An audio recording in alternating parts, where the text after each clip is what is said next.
So here's the question I want to ask you. Looking back, when we started this focus, we had 14 weeks left to the end of the year. That's what we worked on. Now, since then, we've used up 6 of those weeks. 6 weeks have gone by. So here's my question. Write this down. I wrote it down this way. You can make it in the first tense. I'll make it in the general tense, third tense, I guess. Did you do the best you could have done over those last 6 weeks? Did you do the best you could have done during those last 6 weeks? Did you do the best you could have done? You could have worked 30 work days. That's the number of work days that were in that period of time. Question, did you work all 30 work days? Next question. In that period of time, based on the activities that we line out for you, you could have previewed 150 homes. Did you preview 150 homes during that period of time, during those 30 work days? Question 3. You could have gone to see 150 expireds. That's the number of expireds that you're supposed to see. 5 expireds a day, 5 days a week, 30 work days, that's 150 expireds to go see them. Did you go see 150 expireds?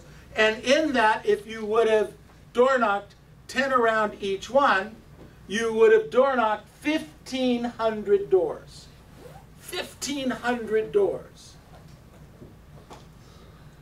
And we said to work a great 8, focused, consistent, committed 8 hours per workday for 30 work days would have been 240 hours of committed work per workday. So the question is, did you do that? Did you do the best you could have done? Did you go see all the expireds? Did you go see all the previews? Now, let me ask you a question. Now, as a company, and in some individual cases, you had a pretty terrific October. Jeannie, I know you did. Absolutely. There's a number of you that had a great October. If you'd have done this, could it have been better? Yes or no? Yes. Yes. Is there anything on that list that you're not capable of doing? No. No. Is there anything on that list that's really too hard for you? No. So, it's my belief that you still can take a listing, get it into escrow, and close it before year end. At least one. Maybe 2, maybe 3, maybe 4. My gosh, why not 5 or 6? So write this down. There are 38 work days left this year. 38 work days left. There are 8 weeks left. 38 work days. Here's what your goals should look like. You should preview 190 properties. So what I'm saying is, there is more time in front of us than there was behind us in this time frame. So the opportunities, if we agree that we could have done business by working more focused, more consistent, more committed for the last 30 work days, imagine what's possible in the next 38 work days. Get it? You guys with me on this? Yes. Because I got something else we could talk about. It's how to do a deal now and then. But I'm thinking, just stay with me, that this is really possible. 38 work days. So you can go see, write down 190 properties to preview.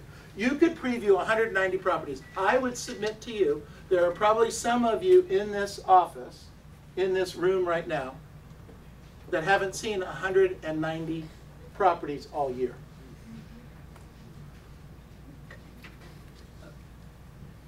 How's that possible? 190 properties. Then I want you to go see 190 expireds.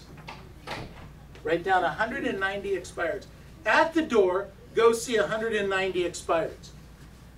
And then door knock 10 around the expireds and 10 around the previews. That's 1,900 doors you're going to knock on. Just like this. Listen.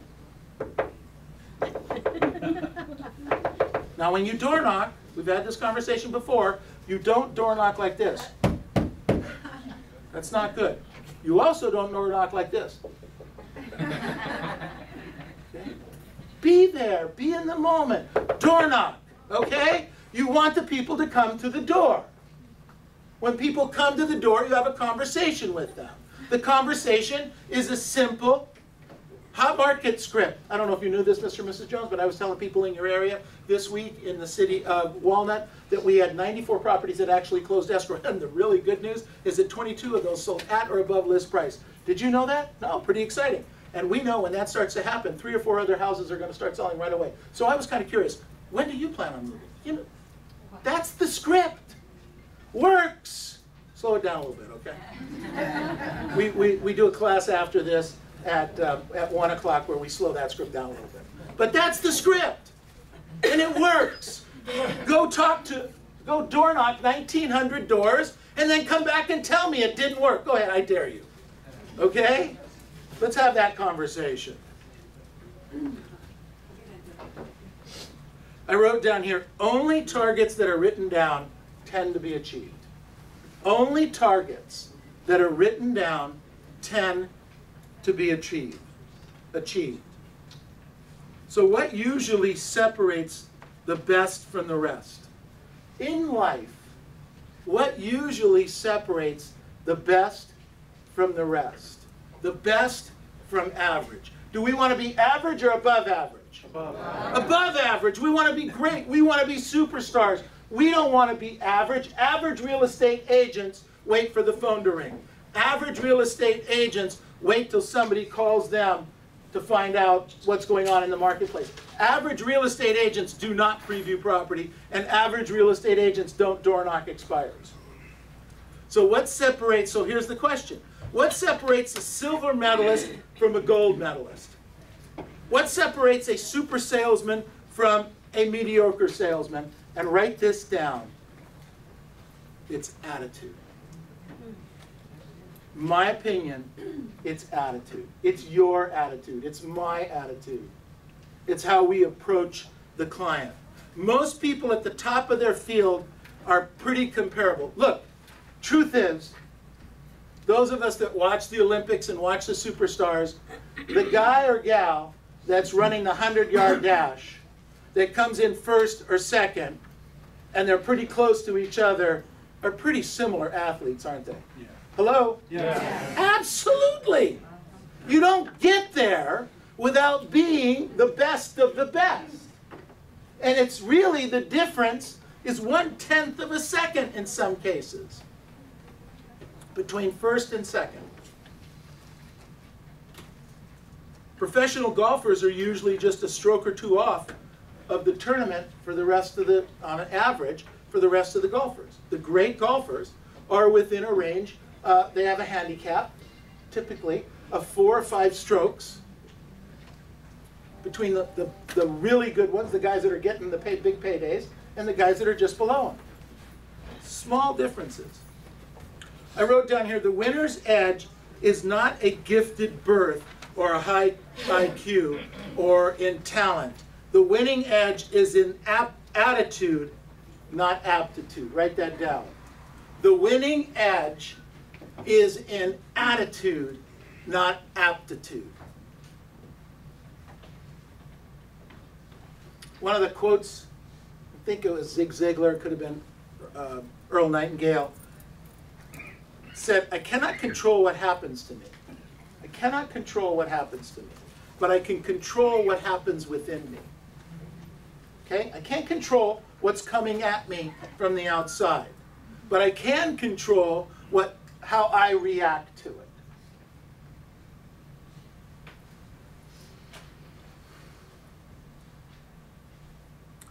Research that was conducted at Harvard and Stanford in the late 90s came up with this point. Attitude is far more important than intelligence, education, special talent, or luck. Arguably, two of the finest schools in the world, they're saying to us, it's not education, it's not special talent, it's not luck, and it's not intelligence. It's attitude. The study goes on to say that a person gets a job. Think about this. Now, when they're talking about a job, I'm thinking about you getting a listing appointment. Okay? So think about it in those terms. Because people are hiring us, correct? Say it. Yes. Yes. Okay? So when they talk about a job, I'm thinking in terms of a listing appointment. It says here, the study found that when a person gets a job, 85% of the time it's because their attitude, and only 15% of the time because how smart they are and how many facts and figures they know. Whoa! You still got to know the market. You still got to know what to say and how to say it. It has importance, but 85% of it is in the attitude. It's huge. Remember, the study was at two of our finest universities who only smart people get to go to.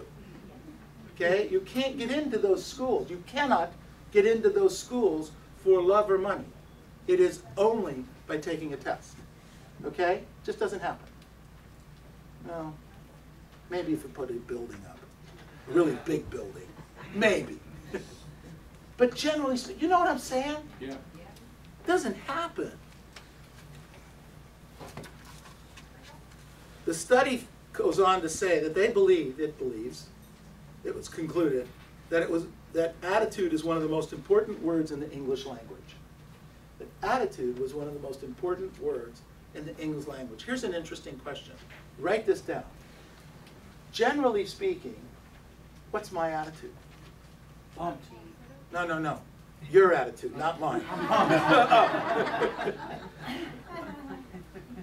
I am pumped. Are you? Yes. If you compared your attitude to my attitude, okay, and I don't think of myself as perfect, but you're rare to catch me off. Rare to catch me off. Okay? Really rare to catch me off. How many times a week can you catch you off? Think about it. Attitude. Here's a question. Can an executive be a great executive without a good attitude? Yes or no? No. No. Can a student be a good student, a great student, without a good attitude? No. No. Can a parent, teacher, or salesperson, an employee or employee, do their roles and be good at what they do without a good attitude? Yes or no? No. It's attitude, isn't it? What's your attitude about life most of the time?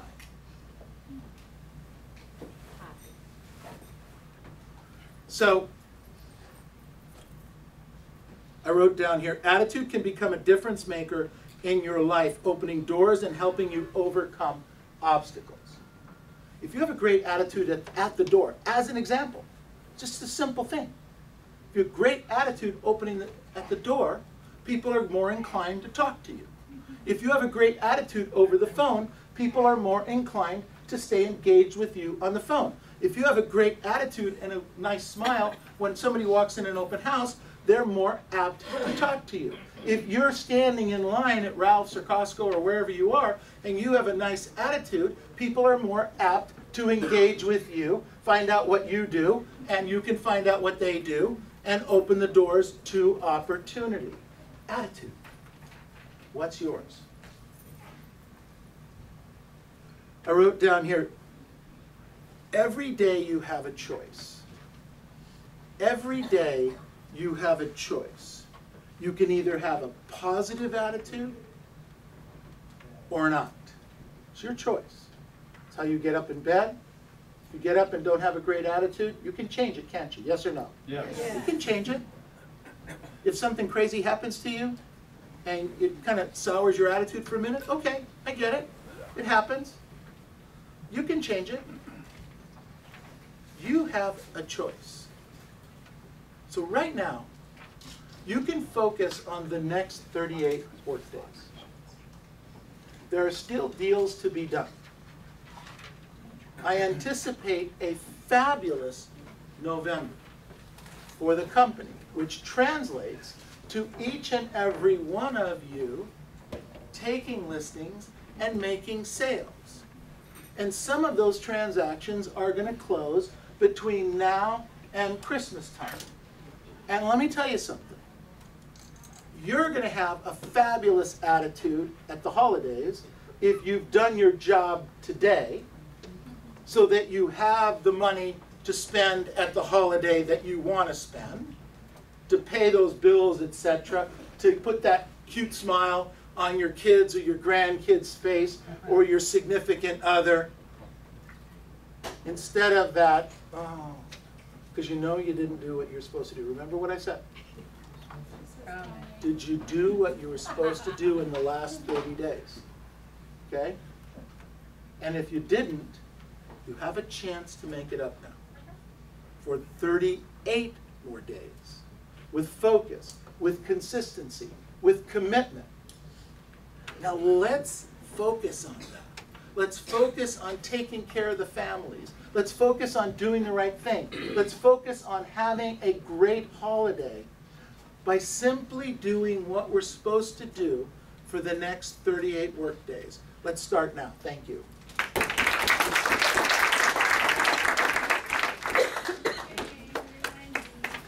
Advanced script class in 10 minutes.